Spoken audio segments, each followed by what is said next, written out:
Anti കഥ കേട്ടിട്ട് നിങ്ങൾക്ക് സ്ക്രിപ്റ്റ് ഉണ്ടെന്നല്ലേ പറഞ്ഞത്? ആരെങ്കിലും കണ്ടുപിടിച്ചു. അതെന്താന്നറിയോ, ആ സ്ക്രിപ്റ്റിന് ഒരു പ്രശ്നമുണ്ട്. ആ സ്ക്രിപ്റ്റിന്റെ ലൊക്കേഷൻ ഈ വീടും കഥാപാത്രങ്ങള് നമ്മുടെ നിത്യയും ഒക്കെയാണ്. അപ്പൊ അവർക്ക് അറിയാവുന്ന ആൾക്കാർ ഇതുപോലത്തെ വേറെ ഏതെങ്കിലും ഒരു വീട് കണ്ടുപിടിച്ചാൽ മതി. അപ്പൊ ആ പ്രശ്നം അങ്ങ് തീരും. ആന്റി ഒരു ആന്റി ഇല്ല, ഞാനില്ല.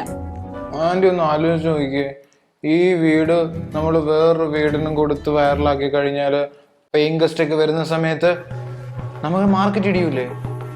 അവരൊക്കെ വരുന്ന സമയത്ത് പറഞ്ഞുകൂടെ നമ്മുടെ വീട് വൈറലായ വീടാണെന്നും അതിലെ ആക്ടേഴ്സാണ് ഇവിടെ താമസിച്ചെന്നും അതിലെ നല്ല ഡയറക്ടറാണ് ആ പൊന്നുമോനാണ് ഇവിടെ താമസിച്ചിട്ടും. അയ്യോ, അല്ലെങ്കിലും എനിക്ക് നല്ല പെയിങ് ഗസ്റ്റിനെയൊക്കെ തരും. പിന്നെ ഞങ്ങളെ പോലെ മണ്ടന്മാരെ കിട്ടത്തുള്ളൂ. നല്ല പെയിങ് ഗസ്റ്റ് കിട്ടണം. എടാ, നിങ്ങളെപ്പോലുള്ള മണ്ടന്മാർ ഇവിടെ നിൽക്കുന്നതുകൊണ്ട് എനിക്ക് നല്ല പെയിങ് ഗസ്റ്റിനൊന്നും കിട്ടാത്തത്. നിങ്ങളൊന്ന് പോകാമെങ്കിൽ എനിക്ക് വേറെ നല്ല പെയിങ് ഗസ്റ്റ് കിട്ടും. അമ്മേ, ആന്റി അന്ന് പറഞ്ഞൊക്കെ മറന്നു, ഞങ്ങളെ മക്കളെ പോലെയാ കാണുന്നതെന്നൊക്കെ. സ്വന്തം മക്കൾ എന്തെങ്കിലും റിക്വസ്റ്റും കൊണ്ട് വരുമ്പം അമ്മമാരെ നിരസിക്കത്തില്ല കേട്ടോ. ചില ആളുകൾക്ക് അല്ലേലും ഇങ്ങനെ ചില മെനകെട്ട മക്കളെ കൊടുക്കും. മെനക്കെട്ടായാലും രക്ഷപ്പെടണ്ടേ? കൊറേ കാശാകുമോ? ഇല്ല, ജസ്റ്റ് 1999 എത്ര? 2000 രൂപ മാത്രം. അയ്യോ, 2000 രൂപയോ ഒരു ദിവസം? എന്റെ ദൈവമേ, 2000 രൂപയുടെ നിങ്ങളുടെ ഒരു മാസത്തെ ചെലവ് കാശ് ഞാനിവിടെ ഉണ്ടാക്കും സാധനങ്ങൾ മേടിക്കാനായിട്ട്. 2000 രൂപ വെച്ച് നമ്മൾ ഷോർട്ട് ഫിലിം പിടിച്ച് യൂട്യൂബിലാക്കി മില്യൺസ് അടിച്ച് ലക്ഷങ്ങൾ ഞാൻ ആന്റിക്ക് തരും. കിട്ടുവോ? ലക്ഷങ്ങളൊന്നും തന്നില്ലെങ്കിലും ഞാൻ ഈ മുടക്കുന്ന 2000 രൂപ എനിക്ക് തരും. 2000 രൂപ പ്ലസ് 2000 രൂപ തരും. ഉറപ്പ്. ഭക്ഷണത്തിന്റെ ചെലവും തരും ഉറപ്പായിട്ടും. ആന്റി പൈസ ആയിട്ട് റെഡി ആക്കുക, ഞാൻ സ്ക്രിപ്റ്റ് ആയിട്ട് തരാം. രക്ഷപ്പെട്ട് തള വിശ്വസിച്ചു.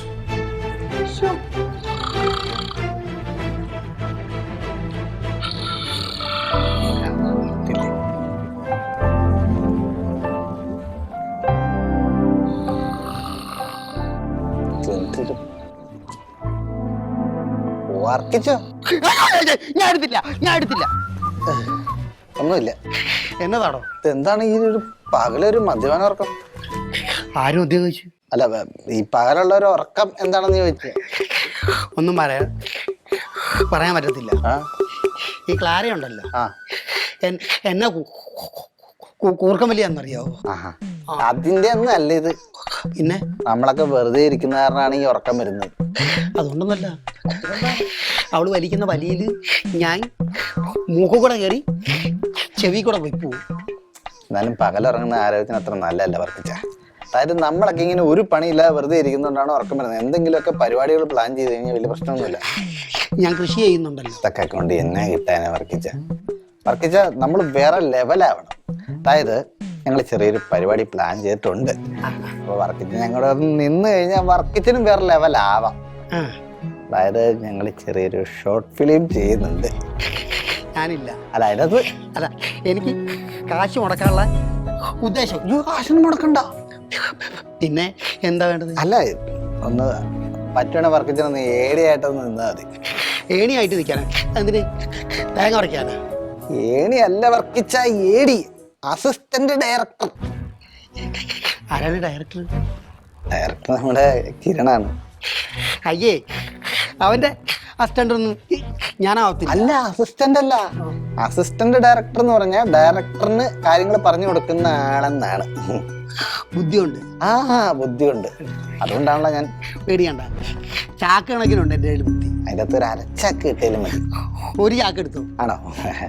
എന്നാ വർക്കിച്ചിനൊന്ന് ഏടിയായിട്ട് നിന്ന് അതിൻ്റെ അകത്തൊന്ന് വർക്ക് ചെയ്ത് ഞങ്ങളെ ഒന്ന് പ്രോത്സാഹിപ്പിക്കുകയും വർക്ക് നന്നാക്കി എടുക്കണം.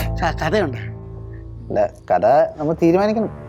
കഥ തീരുമാനിക്കാൻ വേണ്ടിയിട്ടാണ് ആദ്യം എല്ലാം സെറ്റപ്പ് ആക്കിയിട്ട് കഥ തീരുമാനിക്കാന്ന് പറഞ്ഞിട്ട്. എന്നാ ഈ ഏടി ഒഴിവാക്കിയിട്ട് എന്ത് എഴുതുന്നത്? കഥ എഴുതാനാ? അല്ല, കഥ വേണ്ട, കഥ എഴുതണ്ട വർക്കിച്ച. എൻ്റെ കയ്യിൽ ഒത്തിരി കഥയുണ്ട്. അത്യാവശ്യം ഡയറക്ടർമാരൊക്കെ കണ്ടു കഴിഞ്ഞാൽ കൊള്ള എന്ന് പറയുന്ന രീതിയിലുള്ള ഒരു ചെറിയ ആക്ഷൻ മസാല ഒക്കെ ആയിട്ട്. അപ്പം ക്ലാരയ്ക്ക് എന്തെങ്കിലും കൊടുക്കണം. അത് നമുക്ക് മറ്റേ പ്രൊഡ്യൂസർ ആക്കാം. കാശ് തരത്തില്ല. എന്നാ പ്രൊഡ്യൂസർ എന്ന് പേര് വെക്കാം. അത് മതി. പിന്നെ അവർക്കൊരു വിലയാണല്ലോ. ഈ വീട് ഒക്കെ പിന്നീട് ഞങ്ങൾ പോയി കഴിഞ്ഞാലും ഇവിടെ വേറെ പെയിൻ ഗസ്റ്റിന് വരണമെങ്കിൽ ആ ഷോർട്ട് ഫിലിം ഷൂട്ട് ചെയ്ത എന്നൊക്കെ പറയുമ്പോ ഒരു വില കിട്ടൂലേ? അങ്ങനെയാണ്. ഓ, കഥാ തിരക്കഥാകൃത്ത് വർക്കി. അപ്പൊ വീട്ടിലെ വർക്കി. ഓക്കെ, അപ്പൊ വർക്കിച്ചൊരു കാര്യം ചെയ്യും, നല്ലൊരു സ്ക്രിപ്റ്റ് ഒക്കെ കണ്ടുപിടിച്ചിട്ട് കിരണുമായിട്ടൊന്ന് സംസാരിക്കും.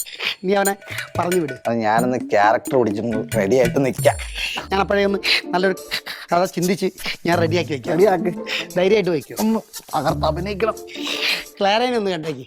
ശരി. നല്ലൊരു കഥ കിട്ടണമല്ലോ. ഇവന്റെ ഫേസിന് പറ്റിയൊരു കഥയാണ് വേണ്ടത്. ചിന്തിക്കേണ്ടതുണ്ട്. ഓ,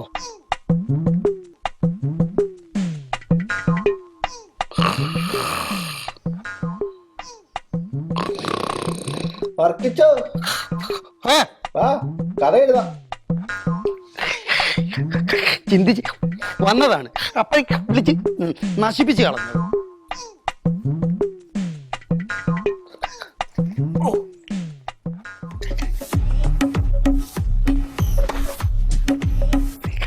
നീ പെട്ടെന്ന് പറ, എന്നിട്ട് വേണം എനിക്ക് എഴുതാൻ. ഞാൻ പറഞ്ഞിട്ട് വേണം എഴുതാൻ അല്ലേ? പിന്നെ വർക്കിച്ചേട്ടൻ എന്തിനാ റൈറ്റർ എന്ന് പറഞ്ഞിരിക്കുന്നത്? എന്തെങ്കിലുമൊക്കെ എഴുതുക, എന്തെങ്കിലും ത്രെഡ് പറ. എടാ, നിനക്കൊരു കാര്യം അറിയോ? എന്ത്? ഈ റൈറ്റർമാരുണ്ടല്ലോ, MT ടോൾസ്റ്റോയൊക്കെ, അവർക്കൊക്കെ ഇങ്ങനെ ഒരാളുണ്ടാവും പറയാൻ. എഴുത്തുകാരാണ് അവരൊക്കെ വലിയ. ഓ, വർക്കിച്ചൻ ലൈഫില് വല്ല കഥ എഴുതിയിട്ടുണ്ടോ? എഴുതിയിട്ടുണ്ട് ഒത്തിരി മനസ്സിൽ. പിന്നെ പകർത്തി എഴുതിയാൽ മതിയല്ലോ. ഓക്കെ, എൻ്റെ മനസ്സിലുള്ളത് എന്താണെന്ന് അറിയോ? ഒരു റോം കോമ, റൊമാൻറ്റിക് കോമഡി. അങ്ങനെയുണ്ട് ഇപ്പൊ അതാ ട്രെൻഡ്. ലവ്സ് അങ്ങനെയും പറയാം. അതിനകത്ത് കോമഡി ഉണ്ടല്ലോ, അപ്പൊ റൊമാൻറ്റിക് കോമഡി. അങ്ങനെയാണെങ്കിൽ എൻ്റെ മനസ്സിലൊന്നുണ്ടായിരുന്നു. അതെഴുതാ, കുറെ മുമ്പേ ഉള്ളതാ. അന്ന് അതെഴുത്. പക്ഷെ അത് പടായിട്ട് വന്നു പോയി. നീ കണ്ടിട്ടില്ലേ ആ കപ്പലിൽ ഇങ്ങനെ തുപ്പി കളിക്കണ പടം? ടൈറ്റാനിക്. അതിനെന്നതപ്പ ചിരിക്കായി? അല്ല, നിങ്ങളുടെ മനസ്സിൽ വന്ന് അവരത് അടിച്ചു മാറ്റിയായിരിക്കും അല്ലേ? അതെനിക്കറിയത്തില്ല.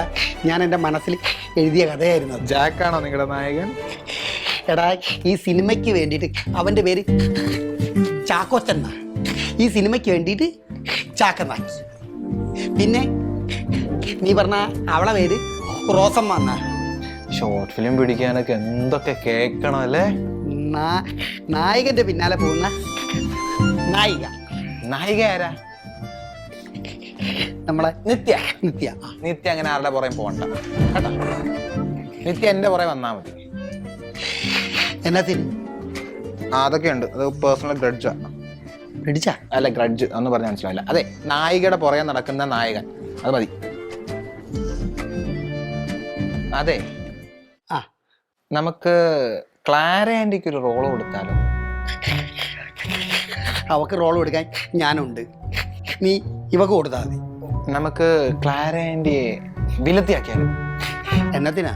അതാകുമ്പോ ആരും ഈ പുതിയതല്ലേ, അങ്ങനെ വില്ലൻ എല്ലാരും ആണല്ലേ. ഇത് പെണ്ണ് വില്ലത്തിയായിട്ട് വന്ന വൈറലാവൂല്ലേ? എന്താ നിനക്കിപ്പോ അങ്ങനെ തോന്നാൻ കാരണം? നമുക്ക് രക്ഷപ്പെടണ്ടേ? ഈ ഷോർട്ട് ഫിലിം ഇറങ്ങി യൂട്യൂബിലൂടെ മില്യൺസ് അടിച്ചു കഴിഞ്ഞാൽ ആർക്കാ ഗുണം? ആർക്കാ ഗുണം? വർക്കിച്ചന്. വർക്കിച്ചന്റെ വീടും പറമ്പും അന്വേഷിച്ചിട്ട് ആൾക്കാർ വരും. ലൊക്കേഷൻ ഹണ്ട് അറിയോ? 10 പേര് അറിയണ്ടേ ജാതിക്ക എവിടെ ഇരിക്കുന്നേന്ന്? അതറിയണം. അപ്പൊ നമുക്ക് വൈറലാവണമെങ്കിൽ ക്ലാര ചേച്ചിയെ വില്ലത്തിയാക്കാം. ആലോചിക്കാവുന്ന കാര്യം. ആലോചിക്കുക, എഴുതുക. പക്ഷെ എങ്ങനെ എഴുതും? നായകന് പുറകെ നടക്കുന്ന നായിക വില്ലത്തി ക്ലാര ആൻറ്റി. ഓക്കെ, എന്തായാലും ഇന്റർവെൽ വരെ എത്തി. ക്ലൈമാക്സ് നമുക്ക് നായകനെ കൊണ്ട് വില്ലത്തി ഇടിപ്പിച്ചാലും. അല്ല, അത് വേണ്ട, അത് എല്ലായിടത്തും ഉള്ളതല്ലേ നായകനും വില്ലനും പിടി. അത് വേണ്ട, നമുക്ക് വെറൈറ്റി പിടിക്കാം. വില്ലത്തി ആത്മഹത്യ ചെയ്യട്ടെ. അതല്ല, നീ കഥയുടെ ത്രെഡ് പറ. നായികയുടെ പുറകെ നടക്കുന്ന നായകൻ, വില്ലത്തി ക്ലാര ആൻറ്റി. ഷോർട്ട് ഫിലിം കഴിയുന്നവരെ ഈ നടത്തം തന്നെയുള്ള എന്തിനായിരിക്കും നടക്കുന്നത്? വെറുതെ അല്ല നീ ഒന്നും രക്ഷപ്പെടാത്തത്. കലാബോധമില്ലാത്ത കഴുതകൾ